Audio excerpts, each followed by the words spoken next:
Bismillahirrahmanirrahim. Assalamualaikum warahmatullahi wabarakatuh. Perkenalkan, nama saya Andi Mutahari Al-Muntasar dari Prodi Akuntansi Syariah 2. Baik, di sini saya akan mendefinisikan kembali materi saya, yaitu sejarah perkembangan bahasa Indonesia. Sejarah perkembangan bahasa Indonesia pada masa prakemerdekaan. Pada dasarnya, bahasa Indonesia berasal dari bahasa Melayu. Pada zaman Sriwijaya, bahasa Melayu dipakai sebagai bahasa penghubung antar suku di Nusantara dan sebagai bahasa yang digunakan dalam perdagangan antara pedagang dari dalam Nusantara dan dari luar Nusantara. Perkembangan dan pertumbuhan bahasa Melayu tampak lebih jelas dari berbagai peninggalan, misalnya tulisan yang terdapat pada batu nisan di Minye Tujo, Aceh pada tahun 1380. Dan pada saat itu, bahasa Melayu telah berfungsi sebagai bahasa kebudayaan, yaitu bahasa buku-buku yang berisikan aturan-aturan hidup dan sastra. Bahasa penghubung, lingua franca, antara suku di Indonesia. Bahasa perdagangan, baik bagi suku yang ada di Indonesia maupun pedagang yang berasal dari luar Indonesia. Bahasa resmi kerajaan.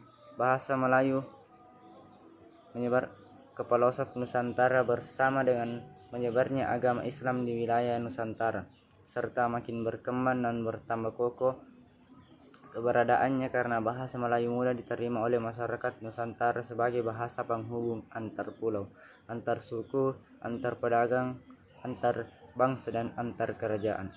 Perkembangan bahasa Melayu di wilayah Nusantara mempengaruhi dan mendorong tumbuhnya rasa persaudaraan dan rasa persatuan bangsa Indonesia.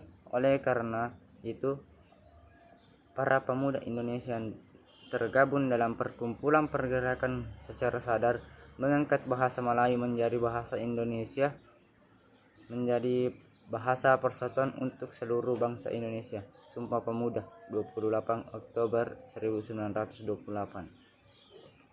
Ada 4 faktor yang menyebabkan bahasa Melayu diangkat menjadi bahasa Indonesia, yaitu bahasa Melayu sudah merupakan lingua franca di Indonesia, bahasa penghubung dan bahasa perdagangan.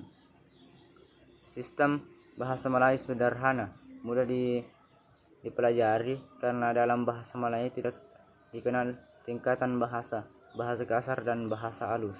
Suku Jawa, suku Sunda, dan suku-suku yang lainnya dengan sukarela menerima bahasa Melayu menjadi bahasa Indonesia sebagai bahasa nasional.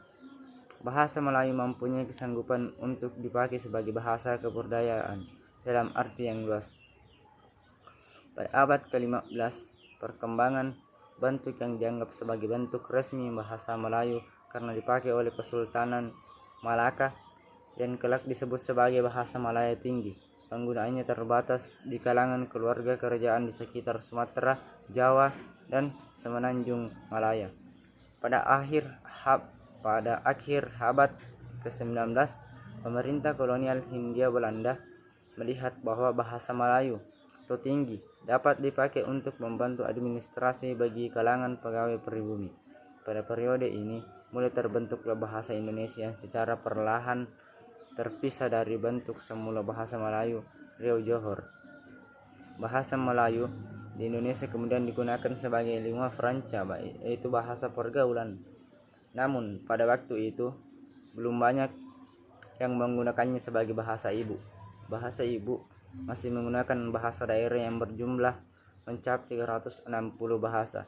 Pada pertengahan 1800-an, Alfred Russel Wallace menuliskan bukunya Malay Archipelago bahwa penghuni Malaka telah memiliki suatu bahasa tersendiri yang bersumber dari cara berbicara yang paling elegan dari negara-negara lain, sehingga bahasa orang Melayu adalah bahasa yang paling indah, tepat, dan dipuji di seluruh dunia timur.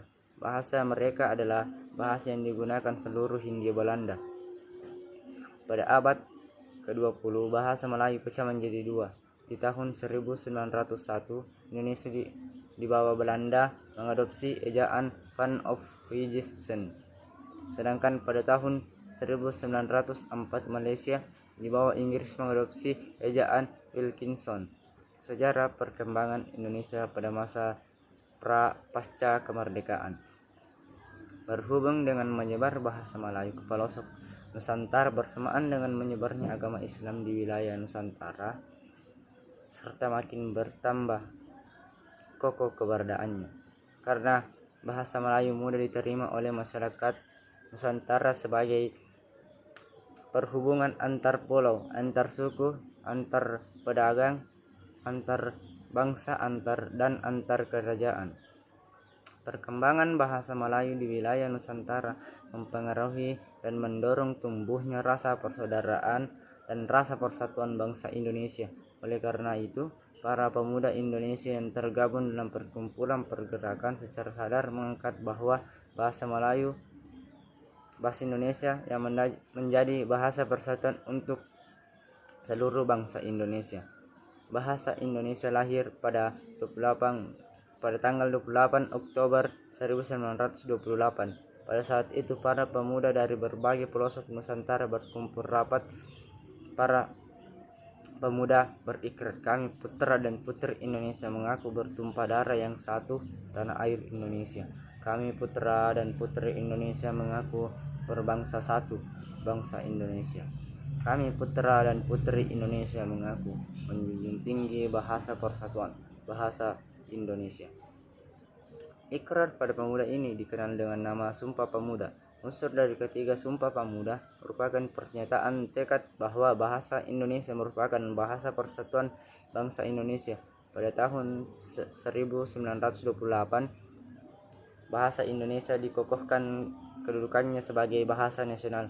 Bahasa Indonesia dinyatakan kedudukannya sebagai bahasa negara pada tanggal 18 Agustus 1945 karena pada saat itu Undang-Undang Dasar 1945 disahkan sebagai Undang-Undang Dasar Negara Republik Indonesia. Di dalam Undang-Undang Dasar 1945 disebutkan bahwa bahasa negara adalah bahasa Indonesia. Pasal 36.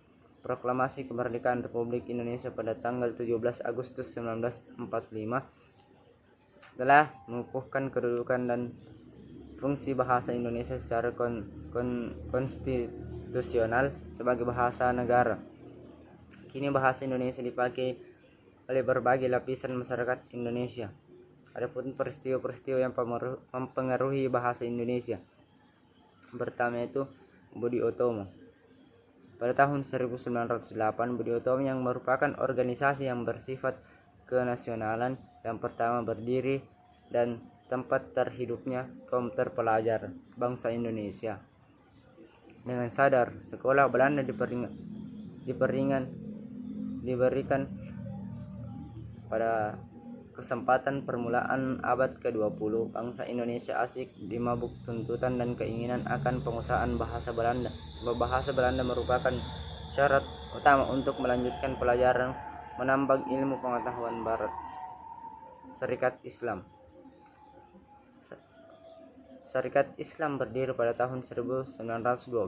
Mula-mula partai ini hanya bergerak di bidang perdagangan, namun bergerak di bidang sosial dan politik juga. Sejak berdirinya Serikat Islam yang bersifat non-kooperatif dan pemerintah Belanda di bidang politik tidak pernah mempergunakan bahasa Belanda, yang mereka pergunakan ialah bahasa Indonesia.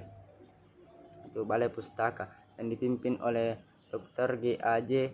Hazwe pada tahun 1908. Balai Pustaka yang didirikan mulanya badan ini bernama Commission for the Volkskultur.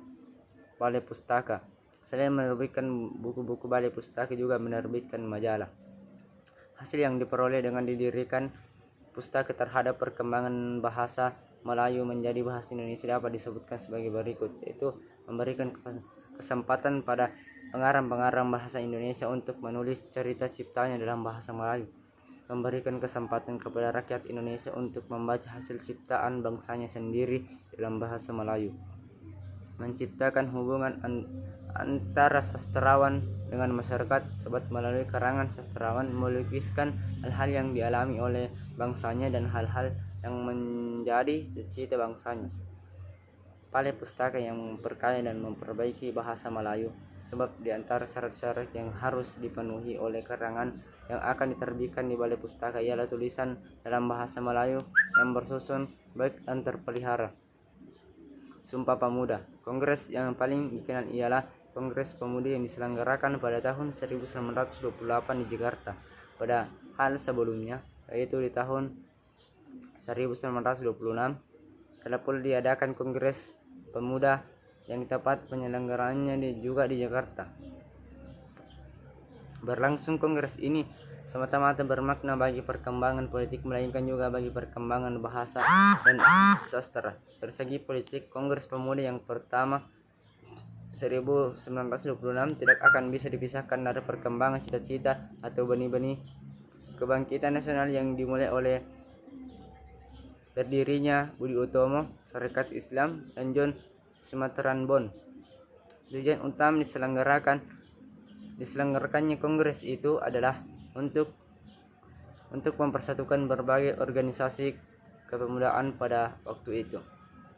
Adapun kedudukan dan fungsi bahasa Indonesia, dalam kedudukannya sebagai bahasa nasional, fungsi bahasa Indonesia adalah sebagai lambang kebanggaan kebangsaan, identitas nasional, alat penghubung antar warga, antar daerah dan antar budaya, serta alat pemersatu suku, budaya, dan bahasa di Nusantara. Sedangkan dalam kedudukannya bahasa negara berfungsi bahasa Indonesia sebagai bahasa resmi kenegaraan, bahasa pengantar pendidikan, alat perhubungan tingkat nasional, dan alat pengembangan kebudayaan, ilmu pengetahuan, dan teknologi.